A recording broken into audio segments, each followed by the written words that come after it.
damit lang naman to. And isang case to eh. Konting.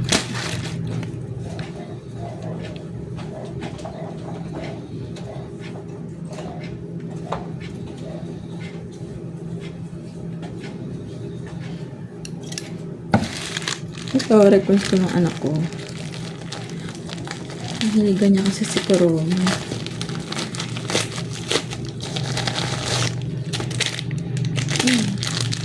Cute. Tingin ko gustuhan niya naman ito. Ayan. Pambata. Next. Ito. Kasi ibili na ako ng damit. Inuunti ko na. Kasi nagliliitan na yung mga damit nila. Ang bilis. Tsaka yung pangalan ko, ayun nga, nag-school na. So, kailangan na mga pang-alis kasi wala pa siyang uniform. Ito, pambahay sa aking bunso. Yan. Puro stripe. Ano to? Binili ko as 3 pieces na siya. Next.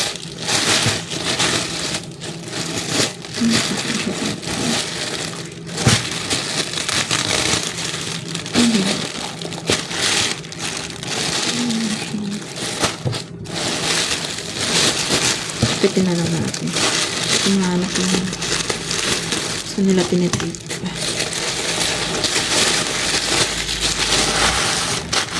Ito. Masyada. May gantong plastic.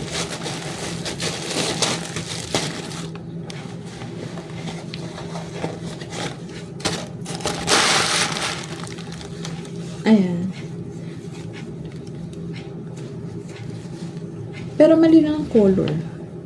Alam ko pink yung in-order ko. Pero okay rin naman. Maganda siya. Ayan. Totoo yung bulsa.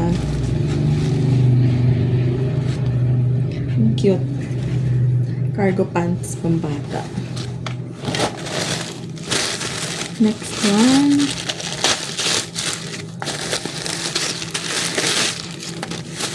Ito pambahay ulit. Shorts naman.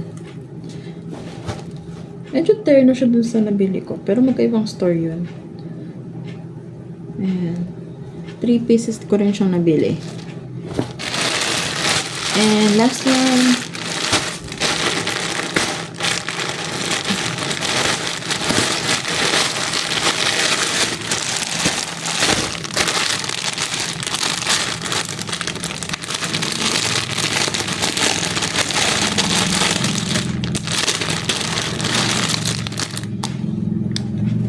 Ay, ang cute. And palda short siya. Hindi ko alam yun. Hindi siya nakalagay doon sa description. Yan. Palda short pala siya. Okay, no? Cute.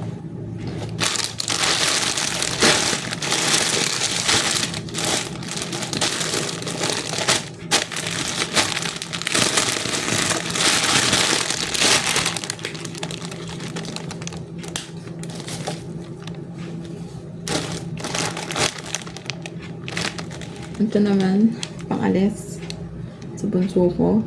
Pero pwede na siyang pang-babae, oh. Ang unisex naman ng kulay ito ka style niya. Oh, nakalagay lang na ganyan. And last one. Ito, mag-birthday kasi yung bunso ko next week. Oh, 18. Nakasanayan na namin kada birthday nila. May mga bagong damit. Ako lang. Ako lang ano lang.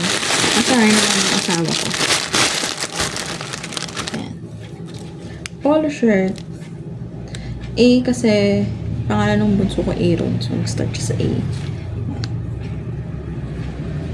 Pero ito, yung design na to, parang nakita ko rin to sa Shein. Kasi sa ano ko to binili? Sa Shopee.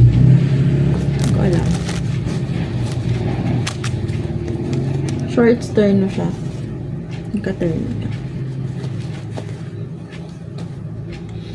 Ayan, puro damit lang nila. Kasi nga, nagliliito na yung damit nila, inuunti na talaga namin. Kailangan ko na rin tabi-tabi ng mga damit nila. Kaya kung napanood nyo yung nakaraan kong vlog, bumili din ako ng malaking bag. Para doon ko ilalagay yung mga damit na hindi na magagamit. Baka maipasa o pag wala, malay nyo, hanap tayo dito. Baka comment lang kayo, baka lang ng mga pang-baby, pang mga 1-year-old below. Pwede ko naman padala sa inyo yun. So, wala na rin naman akong masyadong kakilala na may maliit or may anak. So, ayun lang. Ilagay ko sa description yung mga link. Baka kailangan nyo. Baka gusto nyo. Ayun, lagay ko lang doon. Yun lang. Bye!